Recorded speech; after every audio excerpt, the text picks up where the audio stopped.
अमरीकी सदर जो बाइडन के बयान पर पाकिस्तान का सख्त एहतजाज। अमरीकी सफीर को दफ्तर खारजा तलब करके डी मार्च दिया गया। गैर जरूरी इनबॉक्स पर मायूसी और तशवीश का इजहार किया गया। वजारत खारजा का एलामिया।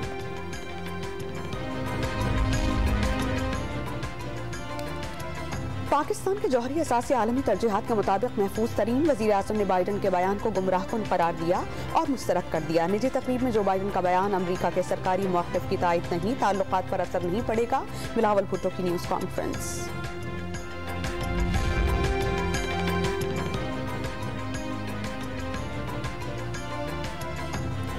बेख्तियार हुकूमत का रोना रोने वाले साबिक़ वज़ीर आज़म फौज की भरपूर हिमायत का दावा करते नजर आए। जिंदगी में ऐसा झूठा शख्स कभी नहीं देखा, ना दुनिया में इससे बड़ा फ्रॉडिया। मुफ्ती महमूद कॉन्फ्रेंस में वज़ीर आज़म शहबाज शरीफ इमरान खान पर बरस पड़े। किसी अक्सरियत को हक नहीं कि कुरान और सुन्नत के खिलाफ कानून बनाए। मौलाना फजलुर रहमान का मुफ्ती महमूद कॉन्फ्रेंस से खिताब। कुरान और सुन्नत और आइन की सरबलंदी के लिए उलमा को मुत्तहिद करार दे दिया।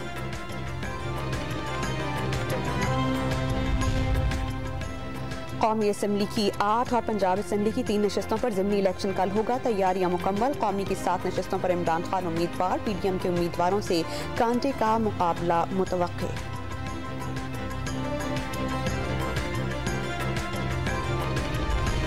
कराची के इलाके न्यू नाज़िमाबाद में फायरिंग से एक शख्स जाँ बहक। शनाख्त कामरान के नाम से हुई।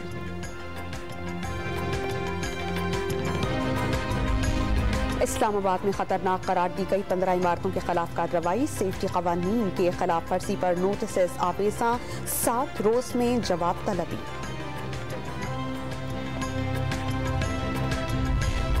और street child football world cup में पाकिस्तानी टीम को शिकस्त। मिस्र ने पेनल्टी किक्स पर टीम के मुकाबले में 4 गोल से मात दी। पाकिस्तानी टीम की मुसलसल दूसरी बार दूसरी पोजीशन।